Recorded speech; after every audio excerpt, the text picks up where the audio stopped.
클릭해주셔서 감사합니다. 저는 투자 만들기입니다. 구독과 알람 설정 댓글 부탁드립니다. 그럼 바로 시작해보겠습니다. 실리콘밸리 은행이 이전 자회사였던 실리콘밸리 은행 금융은 미국 파산법에 따라 파산 보호를 신청했습니다. 그러나 기존 증권 보유자의 자녀 지분과 상장 요건 유지 능력에 대한 우려로 나스닥으로부터 상장 폐지 통보를 받은 바 있다. 실리콘밸리 은행 파이낸셜은 파산 보호를 신청한 당일 상장 폐지 통지를 받았다. 회사는 1인당 100억 달러 약 13조 1000억 원의 부채가 있다며 법원에 신청서를 제출했다. 파산 보호란 회사가 법원의 승인을 받아 자산 매각을 통해 채무 상환을 정지하고 회사를 정상화할 수 있도록 하는 법적 절차다. 현재 실리콘밸리 은행 증권, 실리콘밸리 은행 캐피탈 등 실리콘밸리 은행 파이낸셜의 자회사는 파산 보호 대상에 포함되지 않는다. 다른 자회사를 포함해 자산 매각 등 전략적 대안을 검토하고 있다. 그러나 실리콘밸리 은행 파이낸셜은 파산 보호 신청 직후 기존 증권 보유자의 자녀 지분에 대한 우려와 상장 요건 유지 능력에 대한 우려로 나스닥으로부터 상장 폐지 통지를 받았습니다. 나스닥은 실리콘밸리 은행 파이낸셜이 파산 보호 신청 후 모든 상장 요건과 기존 증권 보유자의 자녀 지분을 준수할 수 있을지에 대한 우려로 상장 폐지를 결정했다. 실리콘밸리 은행 파이낸셜은 나스닥 상장 폐지 결정에 이의를 제기할 계획이 없습니다. 지난 3월 10일 캘리포니아 금융보호혁신부는 대규모 예금 인출이 발생하자 예금자 보호를 위해 개입해 SVB의 유동성이 감소하고 예금 결제가 불가능한 상황이 발생했다.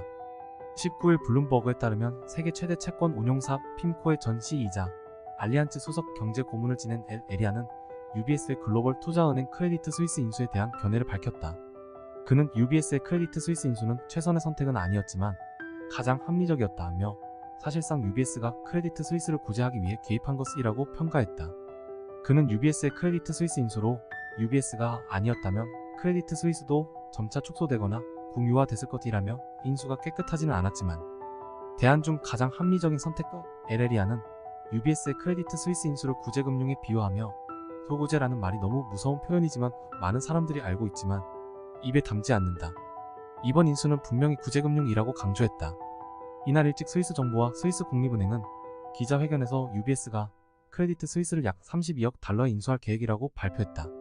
스위스 국립은행도 인수를 위해 최대 1000억 달러의 유동성 지원을 제공할 계획이라고 발표했다.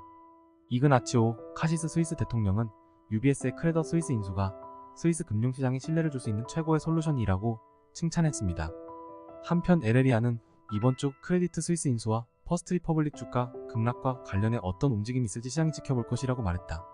그는 S&P 등 국제신용평가사가 퍼스트 리퍼블릭의 신용등급을 더 하향 조정하면 시장의 투자심리도 나빠질 것이라며 다른 은행주에도 악재로 작용할 것이라고 진단했다.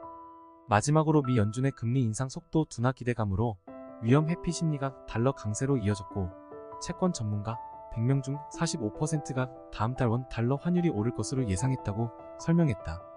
또 20%는 물가 안정의 흐름이 가시화되고 있다며 인플레이션 하락을 예상했다.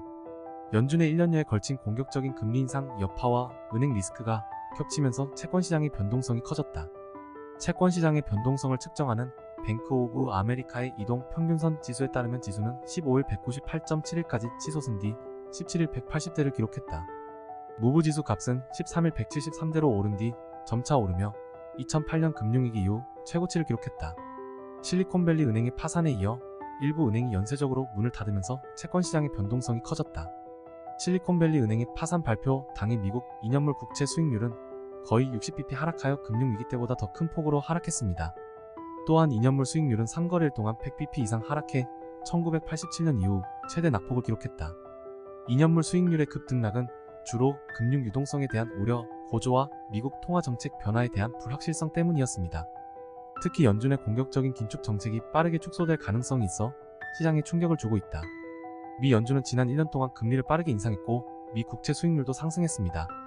지난해 3월 연방공개시장위원회가 25bp 인상한 것을 시작으로 1년 만에 총 425bp 금리를 올린 뒤 지난해 6월부터 4차례 연속 75bp 인상하는 등 이례적으로 금리 인상 속도가 빨랐다. 연준은 올해 2월에 추가로 25bp 인상을 추가했습니다. 이번 금리 인상 사이클에서 지금까지 총 450bp의 금리 인상이 이루어졌으나 인상폭은 둔화되었다. 연준이 금리를 인상하는 동안 미 국채 수익률은 급등했지만 최근 은행 리스크로 인해 수익률이 급격하게 역전됐다. 2022년 3월 초 1.34%대였던 2년물 미 국채 수익률은 올해 3월 초 5.09%로 최고치를 기록했습니다. 1년 만에 3.75% 급등했고 그동안 채권 가격은 하락세를 이어갔다. 그러나 2년물 수익률은 3월 8일 고점 5.09%대에서 불과 7거래일 만에 3.83%대까지 급락했다. 1년 동안 올랐던 2년물 국채 수익률이 불과 일주일 만에 120bp 이상 떨어졌다. 긴 시간 시청해주셔서 감사합니다. 지금까지 부자 만들기였습니다. 더욱 유익한 영상으로 찾아뵙겠습니다.